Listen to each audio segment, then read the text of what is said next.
观众朋友大家好，欢迎收看11月19公视台记台下晡新闻，我是陈淑君，咱先来看今仔有什么新闻重点。受到东北季风和万宜风台外围分系影响，透早新北市石碇仔出现全台上低温，恒春半岛嘛透12级的落山风。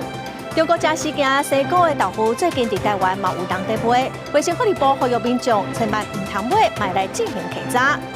世界棒球12强赛，台湾队拍进4强，早起出发去东京。队长陈吉贤讲，大家一定会拍拼，为台湾摕到上好的成绩。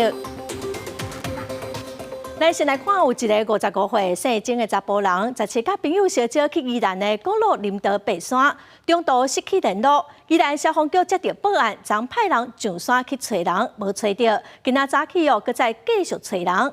昨暗古路林道山区落大雨，能见度无好。今仔透早，消防人员搁再上山去找人。失踪迄人的朋友讲因一群人在爬山，精神是讲伊物件落去要去找，后来就无搁看到人。大家是四界在找人，嘛找无，赶紧去报案。今仔消防人员嘛上山继续找，嘛用空气机来倒找。再来看，受到东北季风和万宜风台外围分系影响，北部、东北部继续落雨，是真湿搁真凉冷哦。新北市的石碇仔透早只有16.1度，是全台湾平地上低温。气象署嘛表示讲，即阵东北季风上强的时间已经过了，也毋过未来这几天嘛是较凉冷。后礼拜三搁有一阵较强的冷空气会落南，到时阵嘛是较大冷的天气。落蒙蒙啊，雨过落人拢经穿冬天的衫。受东北季风带来较凉空气影响，拜日透早，新北石碇出现16度1个低温，是全台平地上低温。台北市透早低温也敢若只有18度7。气象署有估这一波东北季风上强时间点已经过，暗过未来几天也是偏凉。受万宜风台甲东北季风交互影响，这方面的风雨会阁继续。在明天、后天2天，我们说万宜台风外围环流逐渐离开，但是华南有水汽移出，因此在基隆北海岸、宜兰和大台北山区下雨时间依旧比较长。拜三开始，华南水系东移，基隆北海岸、大台北山区甲东北部地区会继续落雨，中部以北也有短暂阵雨，会继续到这个拜四。目前有测资料显示，下礼拜二东北季风会小可减弱，暗过刷起阁有一波较凉冷的空气报道。到时阵会转做较偏大冷的天气形态。入秋以来是最强的一波冷空气。那目前看起来的话，北部的低温可能可以降到大概14、15度左右，属于比较干冷的类型哦。就是所谓说，可能晚上啊、清晨的时候，就低温就比较低。民间气象公司有称，下礼拜2个也要走向是由中国情况状高原以东落到四川、河南等地。过去经验显示，可能和台湾降温的幅度会较大，需要阁继续观察。到12月会有冷气团甚至是寒流刷去落南。雨量方面，除了东北部地区以外，有秋拢是较大的出势。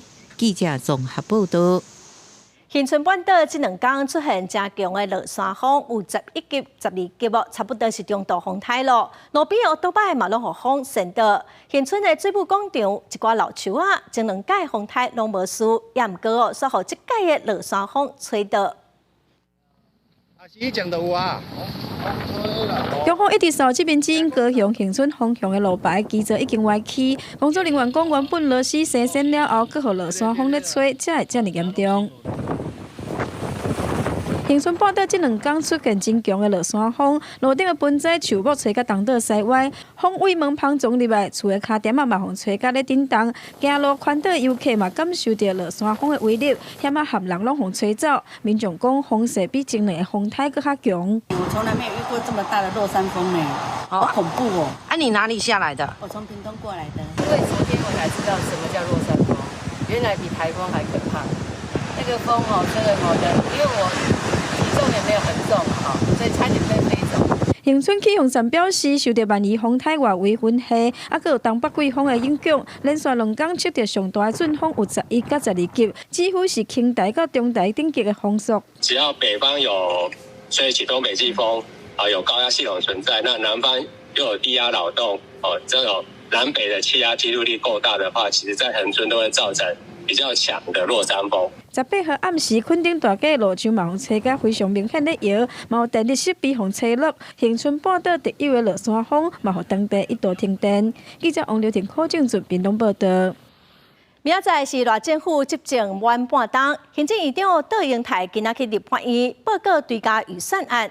另外，针对 NCC 的人事案，院长嘛表示讲有在准备新的人选咯。针对政府拍算要半步台电1000亿哦，院长嘛强调讲，目的是稳定物价，照顾民生。今仔早起，立法院国民党团的总调鲍坤基伫质询的时，指控经济部长郭智辉规避财产的申报，双方是你一句我一句。我政府就任就要满半年，面临调势野大的挑战。明年总预算案总算付委审查，不过国民党团、民众党团联手三读通过 NCC 组织法修正案，删除万年延任条款，互代理主委洪碧总无法度延任甲代理职务，加上协无新民事同意权，互 NCC 委员向起只剩3人，限制停摆。行政院长杜英泰19表示，已经赶紧的筹备新人选。通传会的人士，因为经过几番的波折，而且在修法之后，我必须因应新的一个状况，因此我会重新审慎所提名的这个委员，那是不是能够在这个时候继续担任我们的被提名人？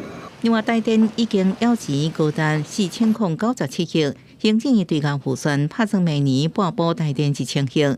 杜英泰表示，台电因为国际燃料成本起价、稳定物价甲照顾民生弱势，吸收用电成本所需要的经费，也鼓励日本、法国也分别补贴新台票5500亿、7000亿。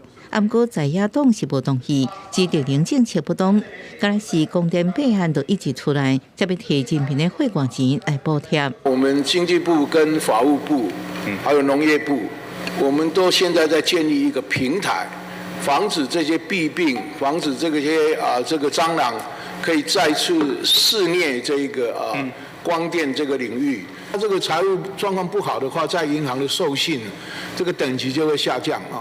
那对于我们第一个，我们可能付的这个利息钱利息可能会增加。另外，国民党团总调卜君奇点名经济部长郭智辉，接任部长进前脱手股票转让给后生投资公司，积极规避财产申报。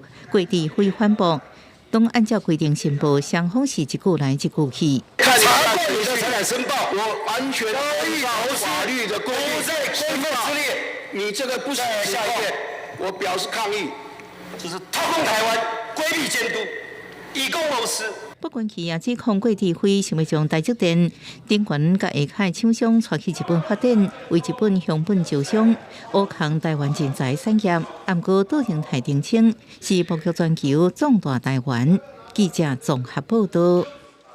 今年的双十国庆，宪兵的印第安挑战者重型机车头一载伫总统府头前来展演，377公斤的重型机车操作是真无简单哦。今仔早起嘛，搁再来进行展演，那么做伙来看卖。向印第安挑战者动机快速市场，宪兵快速反应连是国军唯一配有重型机车部队，正式执行前所反突击等作战任务。在团体跑车乱机作业完成了后，率去展示高难度的分列式甲会式队形。分列式为快板连的荣誉与传统，更是官兵驾驶训练的基础项目。12台重机用时速5公里慢慢向前，保持真实坚固来考验稳定度，要达到真车合一。第112年换装了后，挑战者重机除了重量减轻，也增加灵活机动性。在会式队形当中，展示包含进行队形、车线变换、钢向钢边、双龙抢珠到难度上悬的来回到测试，最后用大杆队形向顶展示高飞的精神。觉得最困难的其实是所谓的耐热训练。我曾经一度的觉得自己是不是没办法撑到最后，旁边的同袍一个一个助力的身影，成为我继续撑下去的动力。第一次骑的时候会比较紧张，因为从来没骑过挡车，当然一开始也是骑得很烂，就是动不动就熄火。在练习的时候，慢慢的抓到诀窍了。目前快训练88人，其中13位女性官兵，透过展示训练结果，呈现一个机车手安怎为进入连队到营独立执行战备任务。在平时的时候，我们也负责正副元首就职、春秋季礼兵、以及国家重大庆典等前导警卫任务。整个训练的过程中，我们都是秉持从严从难。除了会继续前进，连长也希望透过训练专业甲热情，继续展现国军正式的象征。记者综合报道。有劳动部员工亲像受到主管的霸凌，行地路。劳动部长何培山今仔公布调查结果，分署长谢依荣真侪重大爱护行政责任，嘛调离主管职，嘛甲发展署的署长蔡明良做伙送考绩会来处分。深深一鞠躬向大家回示咧，应该保障劳工权益的劳动部所传出劳动力发展署北分署一个职员，疑似受中国职场霸凌，选择伫办公室轻生。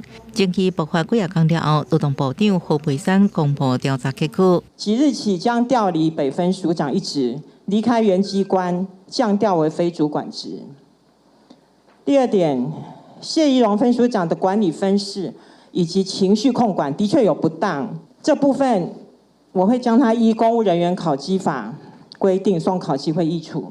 除了谢依荣，发展署署长蔡明良也主动请求上严厉处分，会到庭上考绩会来议处。还原时间表，11月7日早起7点半，被发现职员伫资讯小组办公室内底轻生。11月7日，网络顶悬传出职员疑似遭到霸凌，事件滚假。11月7日，劳动部调组调查小组13用访谈甲无写名字的问卷来调查。11月19公布调查结果。认定伊长期超时工作，事发进程真侪工上班拢超过12点钟，而且无得到工作所需要资源或者是支持。张依荣虽然无法度证明有实际职场霸凌的情形，但过确实会对同事大声辱骂，情绪控管无好，咆哮、侮辱、贬低同仁的这些行为，让同仁觉得说是不是他能力不够，是不是说他自己这个做不好，甚至也有同仁因为这样子。自己去看心理咨商医生。何培山伫会后也过一摆，局长会室内表示会全面停止智能就业服务系统表现，检讨真正配置问题，也对方劳动奖章。对媒体问到谢依荣是毋是背景的才无停职，何培山澄清劳动部无直接停职的权利，要经过考绩会定数审议，相当才能停职。记者综合报道。咱台湾队这届以分组第2名的成绩拍进4强，是有史以来上好的成绩哦。球队今仔早起嘛出发去东京咯。台湾队长陈吉贤是讲，咱已经摕到去东京的机票啊，大家一定会拍拼为台湾摕到上好的成绩。野球世界12强4强拼，台湾队19岁就出发去东京，全体球员拢穿西装，才拄到桃园机场现场等候的球迷，就大声喊加油。加油！然后就是相信，就是大家都可以得到就是超乎期望的表现，就像前面几天一样，这样。中华队强很多，哪方面？手背还是打击？跟打击都强很多。队长陈吉贤代表讲话，大声就将机票提出来等，希望要做伙对去东京加油的球迷，输人唔输阵，将东京巨蛋当作是台北大巨蛋，大声甲喊落。我们拿到机票，很开心啊！我们的努力得到的收获就是进复赛的。我们今天能够穿得很帅，然后穿着西装，然后很光荣的、很骄傲的坐飞机去东京。我们会很努力，100%的为台湾拿下好的成绩。相信家己拼前旁，台湾队达成4强的目标。中职会长兼领队蔡其昌也感谢球队的情报真悬，教育部处长张廖万坚，另外阁发加菜金20万。一场球可能是运气，可是5场球赢4场球就是实力。不管各位球迷朋友，你有没有到东京啦？有到东京，就把东京当台湾的主场一样呐喊。东京4强赛2一开始拼，咱台湾照顺势会对着委内瑞拉、美国、日本3场比赛拢是客场，前2天讲中昼，第3天讲暗时。队长陈吉贤表示，随到就会随开始训练、调整备战，请大家放心，一定会尽上大力量，争取最高公赢。记者综合报道。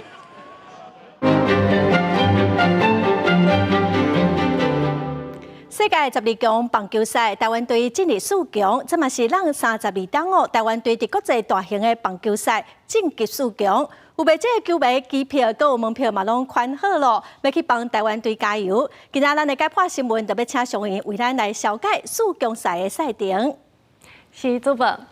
解剖新闻有理路有深度，观众朋友大家好，我是尚莹。今仔日咱要来关心的就是世界棒球12强赛4强的超级循环赛，伫个11月2日，就要伫日本的东京巨蛋来举办。即马呢，这预赛已经拍了，确定有晋级的，就是台湾、日本、委内瑞拉，也搁有美国。咱先来看咱国家队的比赛时程，伫个11月2日，台湾时间11点的时阵，咱就要甲委内瑞拉来相战。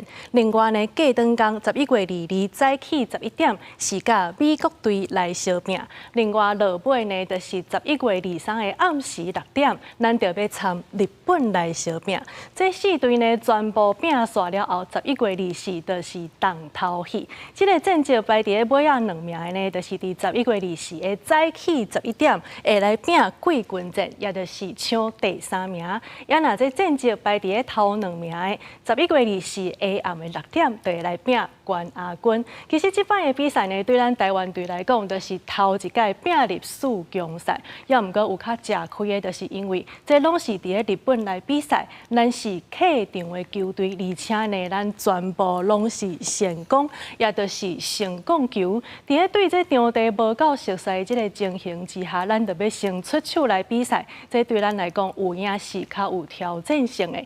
加在呢，咱的赛程看起来拢无下暗接中昼的这个赛程，也就是讲对咱来讲呢是较有量上的时间会当好好啊休困。另外一项较特殊的，就是讲这届比赛呢，并无甲这个预赛的成绩算入去到复赛内底，也就是讲所有的球队呢，全部拢是定算，袂搁再受到前几场这个成绩的影响。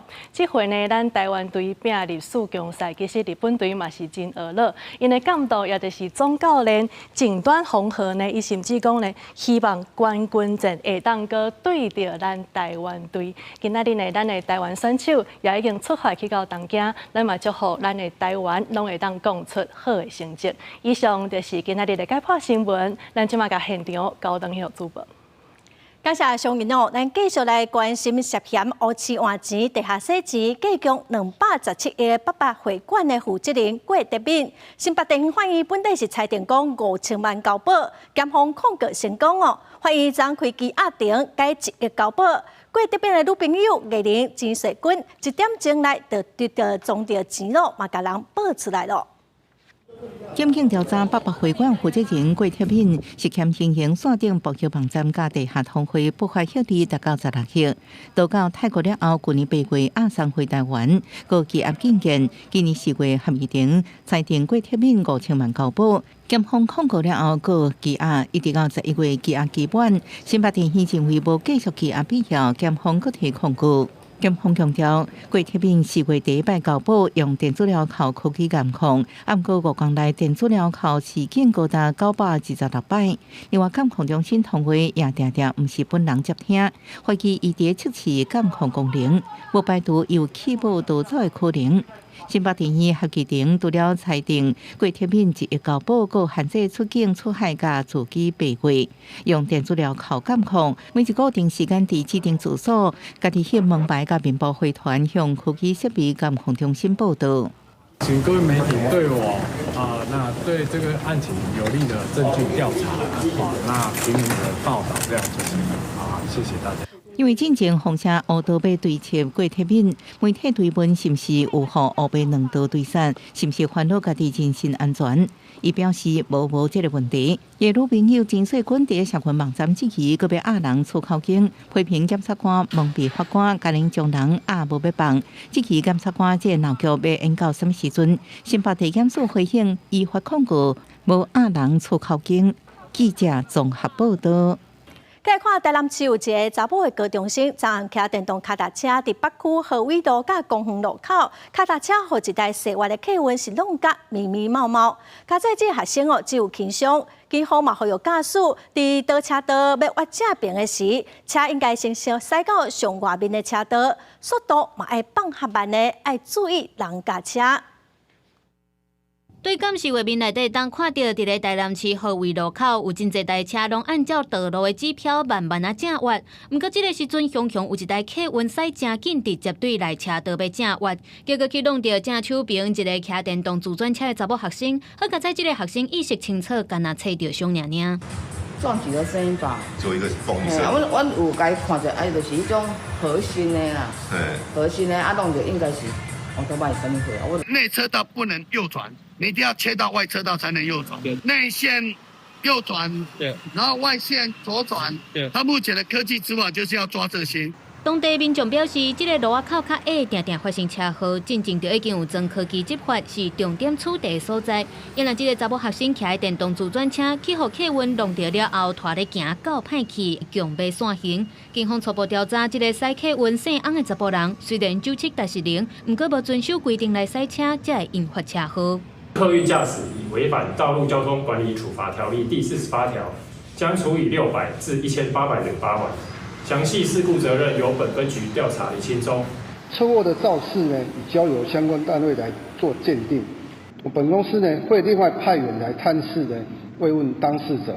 本公司也会加强宣导驾驶呢，行车更注意路况。警方呼吁驾驶伫咧较侪车道的所在要正越的时阵，应该先驶去外车道，放慢速度，注意路仔口的人甲车，才会当避免事故发生。记者综合报道。再来看台北市大安甲信义分局，昨小人说逼出讲有派出所在偷去无，发现讲查某便所内底放装小型的摄影机，嫌犯拢是警察。台北市警察局长李世和是要求讲，今仔暗时10点进前，所有的派出所拢要完成反偷翕的检测。类比式的侦测设备去做讯号的类比讯号的。手提侦测器，甲便所的门撒开，内底外口拢详细检查，都惊内底有藏微型的摄影机。警方雄雄大动作做检测，是因为警方搁逼出买台。台北市的2间派出所，伫短短1天内，拢发现当地查某便所有偷翕的事件，而且涉案的人竟然是保护百姓的警察。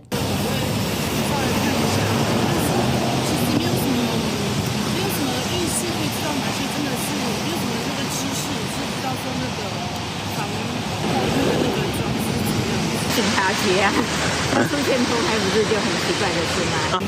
就会辅助员嘛，然后就看能不能先逃离。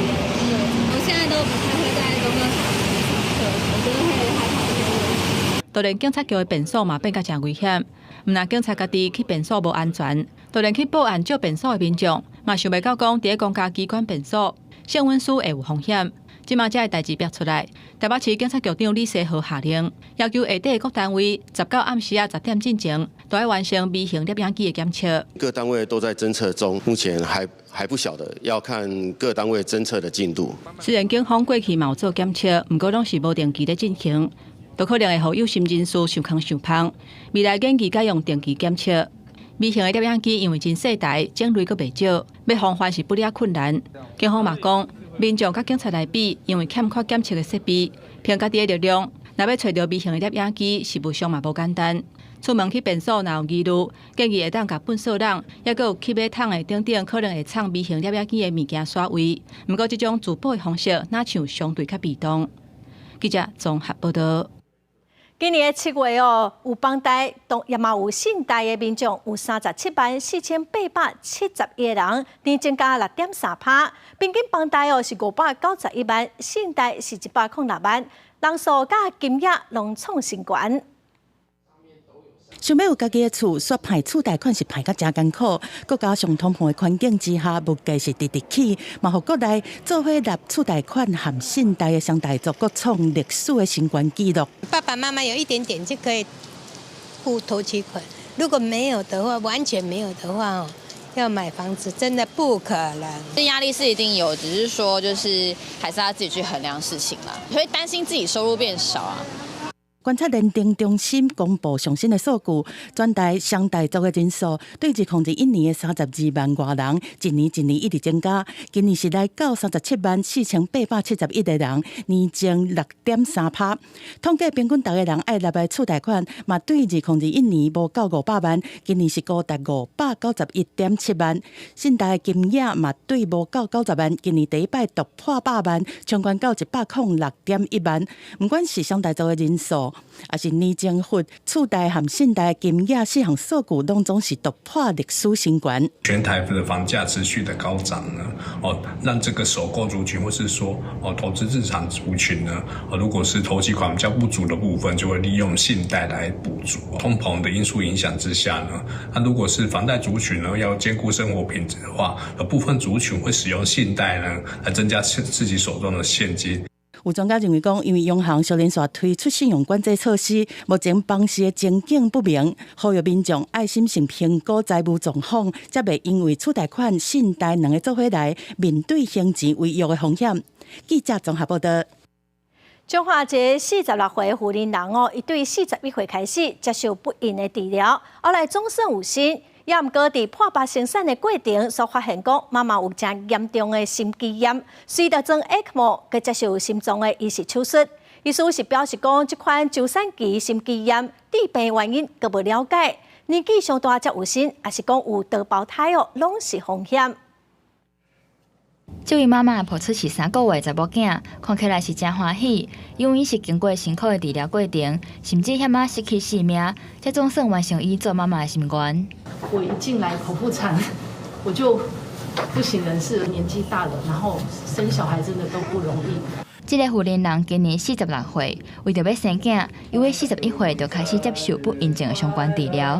真无简单，今年才有生，却因为是高龄产妇，7月破腹生囝，伫咧麻醉时发现有心肌炎，生了后紧急动手术换心脏，才顺利把人救回来。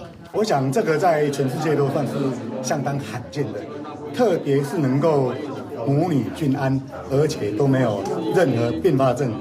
医生表示，产妇心肌炎大部分拢是发生伫要生到产后5个月内，临床上会出现心脏收缩功能不良，造成血压较悬、下骨等症状。严重的是会出现心脏黑白跳、血压降低，甚至心跳全安尼停去。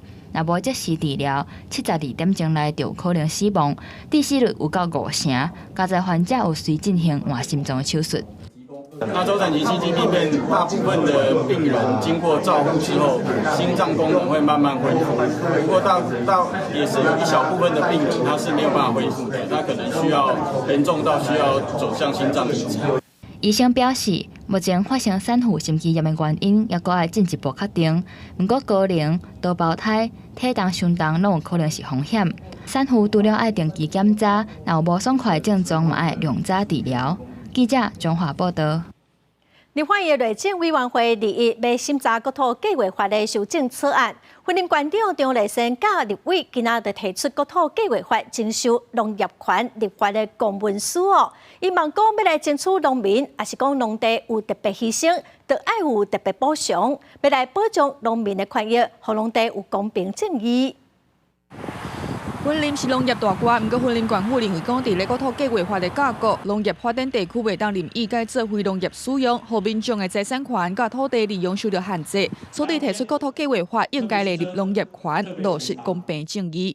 我想补贴跟补助可能会因为政策的改变而来中断，甚至是一个不稳定性的。我们唯有农业权入法能够得到相对的入法以后的立法补偿。那对我们农民他的权利才是有保障的婚林管府表示，讲农业权包括农民、农产品甲农地。虽然讲即马农民有3%金甲农产物对地历史环境给付这政策，不过对农地相关保障却是欠缺的。希望提出农业权立法，让农民会当安心种植，保障农业永续发展。在不管是农业部、内政部还没有提出相关的补偿的措施之前呢，而且有完整的配套措施之前，我们还是希望能够有更多的机会来去争取这个展延。要保障农地的所有权，农地所有权跟社会义务之间的平衡点就是补偿条款。农业部表示讲，只要是对农民福利、农业发展的补贴，拢会继续检讨照顾农民，不会因为国土计划法来改变。也若针对云林县府提出农业权立法，因为关系到北部业务，目前要搁来讨论。记者云林报道。国际新闻来看，英国首相施凯尔甲中国国家文良编译。再来看乌俄战争战到今仔已经战1000天了。美国的拜登政府答应乌克兰会当使用美国制造的战术飞弹攻击罗西亚。英国甲法国嘛同意乌克兰会当来使用因研发生产的暴风影飞弹拍罗西亚，因为即马阁有北韩的军队来协助罗西亚，乌俄战争恐惊会阁扩大。针对美国拜登政府批准乌克兰使用美国制的陆军飞弹战术系统打击俄罗斯领土，各国则被批评美国外游南回，可威胁俄国要在乌克兰使用新型武器。Знаете, пока есть публикация в западных СМИ, но очевидно, что уходящая администрация в Вашингтоне. 美国的陆军飞弹战术系统 ATACMS 由洛克希德马丁公司生产，射程有300公里。过去年外，乌克兰一直在使用这套系统作战，不过攻击目标仅限制在乌国被占领地区的俄国目标。反复进行固执放行，就是烦恼战争升级。不过面对川普上台了后，可能停止援助乌克兰，必须拜登在射程进程做出重大改变。But right now is an important time. With just 60 days left in the administration, Biden is trying to throw everything he can to help the Ukrainians in this war because he doesn't know what comes next with the Donald Trump administration. 在美国政府了后，英法两国也对咧同意乌克兰使用能够研发射程达到250公里的暴风影密装巡弋飞弹，对俄罗斯进行深度打击，加上1万个北韩士兵投入俄乌战争。在咧巴西参加G20的峰会，英法领袖拢个表示支持俄国的立场。I'm at the G20 with one message, which is that we must double down on our support for Ukraine. Je pense que notre devoir est d'aider l'Ukraine à résister. C'est une guerre de résistance, à protéger son territoire. J'avais défini à Meseberg la stratégie qui est la nôtre et la doctrine. 俄罗斯总统普京进行警告，若温准西方武器用在攻击俄国领土，莫斯科会将这看作是北约直接参加乌克兰的战争。另外，俄国也捌为红线，其中一寡红线已经被超过，包含提供乌克兰现代战车甲喷射战机。不过，无致使俄国甲北约爆发直接冲突。虽然乌克兰外长特别强调，美国放行长途飞弹打击俄国，会彻底改变战局。不过，姚长官认为，华府甲即马才开放裁定是已经上过班，对有效改变战局未产生明显的效果。明年1月20日，川普上台了后，是不是马上中断这项政策，也是未知数。公司新闻警员强评价。过来消息来看，台北市长蒋万安决定要拆掉和平新生天桥，有民间团体发起守护天桥的行动。文化局伫顶礼拜嘛邀请文资委员去现场勘查，今仔是公布勘查的结果。委员会是认为和平新生天桥并无文资的价值会当拆掉。经过文化资产审议会委员伫13去和平新生天桥现场勘查，委员会嘛认定讲，这天桥无文资的价值成立。台北市政府今仔就随宣布讲要开始拆路。今仔开始到30号，会利用暗时11点到隔天透早6点来进行交通管制，来拆天桥。再看桃园龙潭运动公园儿童的游戏场甲附近的景观环境改善工程已经完成验收了，按说讲12月份会启用。也不过最近有民众反映讲，这附近无机车的停车格。市政府的体育局是表示讲，因会伫网球场的边仔来规划奥多拜的停车场。公园边也阁为了桃园龙潭运动公园打造大型专门的游戏场，融入在地文化甲地景特色。这个公园内底儿童游戏场，这个儿童游戏场周边景观环境改善工程，目前已经完成验收，按算12月启用。不过民众反映缺少机车停车格。这边的摩托车停车位是可以多一点，因为常常来这边打球的人啊，然后都会或者说来公园玩的就没有停车位的部分，这样子，这是一个很大的困扰。游戏场这边12月中旬来开幕的话，势必有非常多的摩托车会没有停车位，因此呢，我们希望能够超前的部署盘点一些闲置的空间桃园龙潭运动公园挖上宽，议员认为公园机能完善，应提供全年龄层民众休困，一定肯不足人潮。这位目前有立体甲平面汽车停车场，不过机车停车格明显不够。欢乐公园启用了后，有机车乱停，或者是骑入公园内底乱上。已经协调龙潭区公所在现有的网球场旁的体健区规划机车停车场。体育局回应，龙潭运动公园边啊，确实有机车停车位无够的情形，已经委托龙潭区公所规划，后续也另外找找土地，佮重新起新的体验区，提供市民运动。记者综合报道。来看宜兰县三星乡的安农溪过牌啊，有2间业者在经营，也毋过有地方人士是认为业者的经营管理有真侪问题。也毋过，因为目前是地方政府的管理，公所希望讲会当来争取管理权，互因就近来管理。大声喊叫，享受刺激的体验。宜兰三星电火溪过牌的活动，在地是真出名，每一年拢会请袂少游客。不过最近却是去互地方质疑讲，业者伫载这牌的时阵有超载、甲超速等交通的问题。迄个三星乡亲上该延伸再到，就是讲伊的交通秩序的问题了。因为迄船啊嘛用卡车载都贴足悬的。管理跟使用权应该全数划分清楚，就应该拨给公所才对，不是只叫公所管理，那使用的权利还是掌握在县府手里。乡公所嘛希望讲，县府会当甲过牌的活动，让互公所家己来经营，嘛方便就近管理，提升安全甲品质。不过业者嘛有话要讲，因认为地方的质疑是真无公平。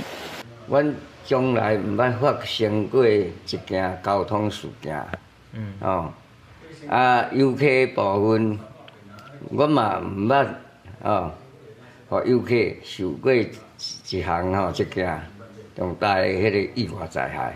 业者解释讲，经营过牌到大，毋捌发生过任何的交通事故或者是重大意外。自开始到大，拢是要义安全的问题，嘛拢真谨慎、真细致伫经营，袂造成地方的困扰。所以油气管理办法中央订定的部分，主管机关只有到中央或地方政府。那现在公所想要当主管机关，那当然我们为求慎重，我们要请示中央主管机关。那公所敢会当家己来经营过牌的活动？县府讲，照最后游客管理活动办法，县政府无权授权，会有小发生的问题，已经发函向交通部申请函释。公所嘛当透过投标来争取经营权。也若业者交通的争议，若有检举的案件，都要回归到交通相关的法规来处理。记者综合报道。交通部为着要进行花莲的观光产业提出8亿元自由行的补助，会当用到年底也毋过目前的统计到达只用6成尔。花莲的业者认为，可能是往来花莲的交通无介方便因为景气伤歹，生意无好。目前花莲嘛已经有21间的旅馆停业，有10间暂时休困了。花莲跨年有没有什么比较特别的行程可以介绍给我？民众到旅行社问行程，想要趁跨年到花莲佚佗，毋过4月份大地震加上7月份连续3个风台，花莲真侪山区也未复原。苏花公路正搁咧管制，泰鲁阁国家公园嘛无开放，旅行社只好换行程，排一寡花莲市区的佚佗行程。那今年可能就是尽量安排少这个山区的景点，那我们就会以平地，譬如说原住民部落温泉的文化，那我们再来加进我们的旅游景点当中。为着要振兴花莲观光，交通部有推出8亿元的花莲自由行补助方案，会当用到年底。不过根据统计，到单才用6成。有花莲旅社业者认为自由行观光客无来，这甲交通无方便有关系。苏花公路管制，目前到花莲佚佗，敢若会当坐火车，这嘛造成花莲将近有21间的旅社停业。从04、03地震呢，到目前为止已经有21家旅馆退场，那10家旅馆选择转租或者是短暂歇业。我们认为最主要的原因是因为这个交通条件不稳定。有观光系教授是认为，交通确实是个人无方便去花莲佚佗的上大原因，伊阁爱3冬至5冬才会豆豆仔来开放，亲像北方风灾到今一定10几冬啊，南华公路嘛也未完全开放。南横8八水灾之后到现在已经15年了。到现在也是那个修停停，所以这种事情看来不会是短期能解决。因为交通问题不是短期就通解决的代志，吴教授建议政府应该想对策，投入政府的资源来解决交通问题，可能才会当真正来帮助到花莲的观光产业。记者第一选柯敏哲台北报道。来看国父纪念馆举办外国学生华语的演讲比赛，今年已经办第51档了。今年是有来自17个国家60个学生来参加哦。主办单位嘛表示讲，未来有机会买来办台语的演讲比赛。明月几时有？把酒问青天。来自越南的乌氏乡演讲开场，先吟唱一段有关中秋月娘的诗词。这是2024年外籍学生华语文演讲比赛，选手伫台顶分享家己对台湾近期的认识，亲像袂当凊彩记月娘，无会互人赶耳啊。透过比赛，外国学生也互相分享因伫台湾生活的观察。就是在过程收集资料的时候，就更了解台湾的文化。我觉得这个竞技很特别，就在我的国家是没有的。觉得是很好的机会，给外国学生这个进步的机会。我们可以选择很有意思的主题，然后练习我们说的话。因为在学校里面，大部分的时候是写跟读。有参赛选手也分享，透过演讲会当加练习口说，对学华语来讲帮助真大。另外，国父纪念馆馆长也表示，当年比赛拢会经过有关台湾生活、人文风情的议题，亲像今年就是讨论台湾近期的文化、甲社群媒体运用等等，希望外籍学生透过演讲来表达家己对台湾的想法。最主要的这个目标呢，就是讲，互外来的这个学生啊，吼，来台湾生活的时阵，会当透过咱这个比赛吼，大家就互相了解，透过这个主题吼，来做一个讨论，互大家拢会当爱上台湾。馆长表示，比赛到今已经举办51档，是国父纪念馆历史上介久的比赛。今年比赛来自17个国家，计共60位外籍学生来参加。主办单位表示，未来也愿意扩大举办台湾台语的演讲比赛，互伫台湾的外国族群做伙学台湾的母语，认捌台湾文化，互相交流。记者张家嘅林玉凯台北报道。咱再来看台东的工东高工的学生哦，因利用一寡做家具村的材料，做出真环保的鸟仔刷，嘛已经有底卖咯。收入嘛正做是学校的仁爱基金哦，提供一寡较善这学生啊来做奖学金。广东高工木工科的学生伫课堂内面做各种家具，材料村的废茶含茶油啊，过去拢是单调，真可惜。今年学校得到身心人士管的一套破碎机含造粒机，切甲这废材料去做茶粒啊，环保鸟刷，效果袂歹。即卖会当对外来公益销售。学校要甲卖了的所得做仁爱基金，提供来做善食学生的奖助学金。文创校园到现在的要求都是要物尽其用啊，所以我们做完家居的剩料，我们就把它做成文创啊，在下一集的剩料，我们就把它做成猫砂。学校即摆嘛试验成功，甲学校内面挂起来的草啊，含扫起来的叶啊，拍打了含茶油啊，染做伙做茶粒啊、鸟刷，都会当替学校省开销。我们学校的一些树草，那个如果要清运啊，都要有一些费用，然后我们想说把这些费用可以省下来。广东高工以做茶的家具真有名，但是学校的经费有限，无工科的学生使用的木材原料，大部分拢是林宝树赞助的。为着让学生知影安怎爱惜物件，全领学生利用废弃物来开发茶粒啊、鸟刷，互馆的物资发挥上大效益。记者综合报道。电视剧《俗女养成记》，互观众是看甲念伊好念伊笑。这出戏是改编作者江湖的散文。最近江湖嘛甲伊的册录做台语的有声册，甲伊细汉的时候，甲伊的爸母伫生活中的台语对话保留落来。那么做伙来听看卖。头搭的甲盖头甲海尾头偏着臭青，会当摕去学校迄件同学。人有芭比娃娃甲自动 NBK 啊，我有海尾甲盖。海马甲钙两种拢是填补的中药材，画面中的汉药房就是电视剧《俗女养成记》原作的生活场景。最近原作的散文经过作者江湖用家己的台语配音做有声册，发表伫咧网络引起真侪讨论。作者表示，虽然散文大部分是用中文写的，不过这生活对话实际上多数拢是台语。敢若用中文写，伊感觉伤无彩，毋茫透过台语记录爸母话，嘛当作是送互台湾的礼物。我想讲，我若甲遮个代志，佮用台语甲伊写出来，迄就是阮即辈的人迄当时听到的声。因为我是较悲观的人，我毋知影台语会当佮当偌久。私心是希望伊会当较久长咧，吼。所以我就感觉即件代志我敢若做会到，我就来做看卖咧。江湖谦虚表示，家己有法度留偌济台语的物件，伊就尽量做。虽然做台语版的有声册用词文句拢着爱佮改过，不过伊表示，刚才有找台语顾问斗3工，伫咧讨论的过程，发现真侪台语词，伊拢要保留台南的用法佮腔口。丁顺聪表示，这是有声册真重要的目的，互台语的多样性通维持生命力。而且有一寡词是我读的文章我才学着，譬如讲。说一句话都唔敢对阿公起床，华语叫吭声啦，这种意思啦，就是讲咱无论是咱推广台语，还是出台文册，有一个最重要就是讲要甲真正在地声音伊的用词，伊口语伊上口语的一寡讲法，其实就是上好的文啊。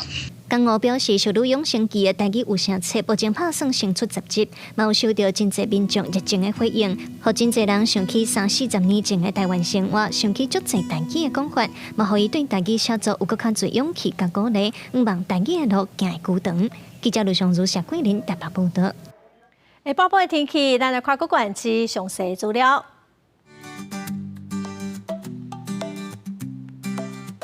北部地区上低20度，上悬22度；中部地区上低21度，上悬25度；南部地区上低22度，上悬27度；东部地区上低19度，上悬25度。外岛地区上低18度，上悬23度。再来看未来3天的天气。